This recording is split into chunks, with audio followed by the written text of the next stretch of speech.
તો હલો મારા વાલા ખેડૂત મિત્રો, સ્વાગત છે ફરી એક આપણી યુટ્યુબ ચેનલની અંદર બધા ખેડૂત મિત્રોનું। તો ખેડૂત મિત્રો, પ્રથમ તો ડીકે દલવાડીના બધાને રામ રામ અને જય સિદ્ધનાથ। ખેડૂત મિત્રો, આજે આપણે આપણી વાડીએ આવ્યા છીએ અને સાંજનો સમય છે।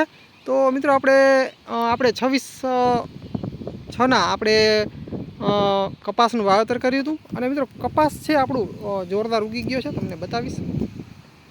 કપાસ મિત્રો હારું એકદમ જોરદાર થઈ ગઈ છે, તમે જોઈ શકો છો। મિત્રો જઈ સાલ આપણે કપાસ બરાબર ઉગ્યો નહોતો, પણ મિત્રો આ વર્ષે તમે જોઈ શકો છો કપાસની હારું કમ્પ્લીટ થઈ ગઈ છે। કોક જ ખાલું છે, બાકી મિત્રો ઉગાવો એકદમ જોરદાર અને ફર્સ્ટ ક્લાસ ઉગાવો આવ્યો છે। મિત્રો જઈ સાલ આપણે બીજી વાર કપાસ વાવવો પડ્યો હતો, એક વખતમાં કપાસ ઉગ્યો નહોતો।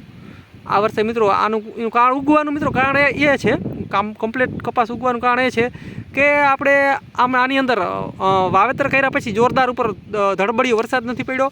જો મિત્રો વધારે વરસાદ જોરદાર પડે ઉપર તો ઉપર ખાપ બંધાઈ જાય છે આ કપાસના બીજ ઉપર, તો બરાબર ઉગાવો થતો નથી એના કારણે।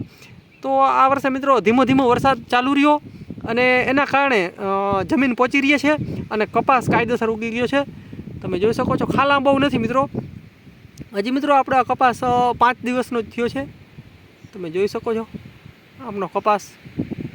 મિત્રો આ વર્ષે કપાસનો ઉગાવો એકદમ સારો છે।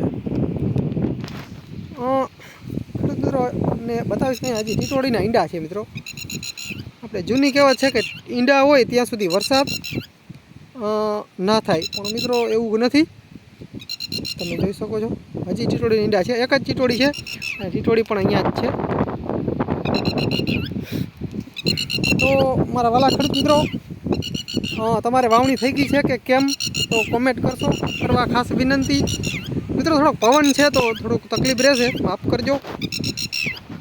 મિત્રો કોમેન્ટ ખાસ કરજો કે તમારે વાવણા કેવા થયા છે અને હજી વરસાદ થયા છે કે કેમ, કઈ રીતના શું છે, તો ખાસ કોમેન્ટ કરજો। વાવણા કેવા ઉગ્યા છે અને ઉગાવો કેવો છે। અમારે તો મિત્રો એકદમ સારો અને જોરદાર ઉગાવો થયો છે। તો મિત્રો કોમેન્ટ ખાસ કરજો ઉગાવો તમારે કેવો છે। મિત્રો પવન બહુ છે એટલે થોડીક તકલીફ રહેશે, બાકી મિત્રો તમે જોઈ શકો છો ઉગાવો આપણો કપાસનું કોઈ પણ જગ્યાએ જુઓ મિત્રો એકદમ સારું જ છે કપાસની। કપાસ આપણો સારો ઉગી ગયો છે, અવાર ફર્સ્ટ ક્લાસ એકદમ જોરદાર, ક્યાંય પણ ખાલા બહુ નથી, તો સારી વાત છે। આ વર્ષે કપાસ સારો ઉગાવો થઈ ગયો છે। તો મિત્રો કોમેન્ટ કરજો કે તમારે કપાસનું વાવણું કર્યું છે કે મગફળીનું। આ વર્ષે મિત્રો મગફળીનું વાવણું ખરેખર બહુ વધારે થયું છે, રેકોર્ડ બ્રેક થઈ શકે એવું મને લાગી રહ્યું છે, કેમકે મગફળીનું વાવેતર બહુ સારા પ્રમાણમાં થયું છે।